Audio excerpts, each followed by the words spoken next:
The Brown case offers a fairly basic proposition that might seem a little wonky to you. It offers the proposition that if the Commonwealth alleges that the burglary is predicated upon the defendant's intent to steal once he's inside the property, once he's inside the structure, that the prosecution must then also prove, if it charges it, the larceny. So if the jury comes back with not guilty on the larceny, it cannot come back with burglary if the prosecution has indicted the defendant on the theory that his burglary was predicated upon the intent to steal. Now, we will look at the McCollum case later, where the court will say, as the judge in the Brown case says, if you don't specify the basis for believing the person committed the burglary, just saying he entered for an unlawful purpose, and then describe some facts. If you don't actually specify in the indictment the specific crime you say, as the prosecutor, this person intended to commit inside of the structure, then you're just fine. You don't have to worry about inconsistent verdicts.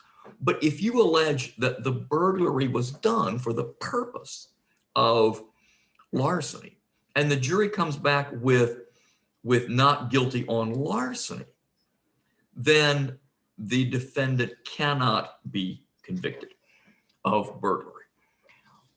In the Brown case, so that's the upshot of the Brown case. In the Brown case, the court talks about the Jacobs case, and I think it's an important case to look at. In Jacobs, the court examines a burglary charge where the defendant tried to enter, or did actually enter, an empty apartment. And the court said that previously the Pennsylvania courts have concluded that an attempt to unlawfully enter any occupied structure can be presumed to be for the unlawful purpose of stealing something therein. But what about the unlawful entry into an unoccupied apartment? Can the same inference be drawn? And the court says, the Jacobs case seems wildly inconsistent with the inferences that the court usually draws, but know that it's out there because it is absolutely interesting.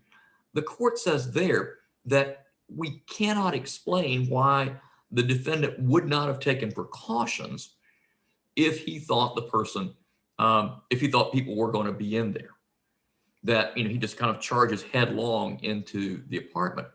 On the other hand, if he knows no one is there and it's an empty apartment, there would be nothing for him to steal. The problem with that, it almost seems to negate the possibility that a person's guilty of burglary if they come through the front door.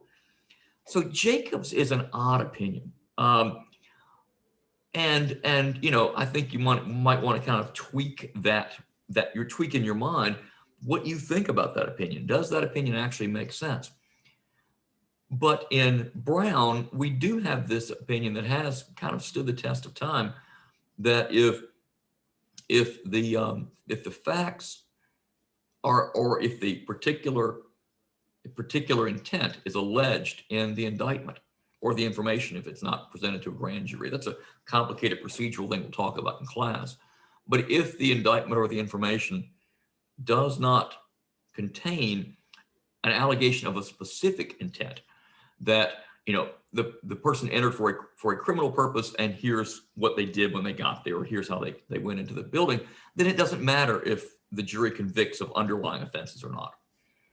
But if you allege in the indictment or the information the defendant entered with the intent to commit larceny, or entered with the intent to commit assault, then at that point, the jury has to convict if you charge of those crimes as well, or else that inconsistent verdict will render the burglary conviction a nullity.